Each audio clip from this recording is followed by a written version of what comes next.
Tired of jumping between your editor and GitHub?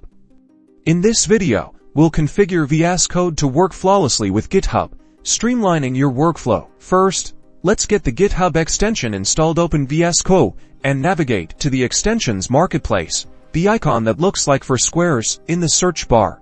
Type GitHub, and you should see the official GitHub extension from GitHub. Click install. It's that easy. Once the extension is installed, let's verify that it's enabled. The extension should be enabled automatically. If needed, click enable now. Let's configure the basics.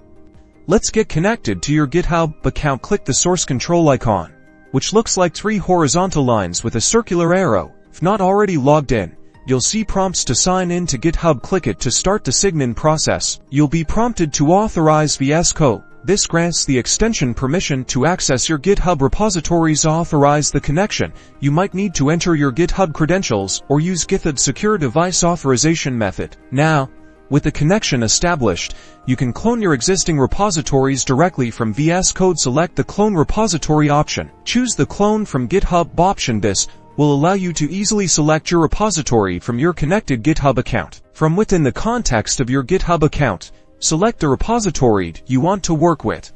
VS Code will ask you where you want to save it. Choose a local folder. Now your GitHub repository is cloned and ready to go. You can now manage all your Git operations, create pull requests, and review code directly within VS Code. Have fun coding.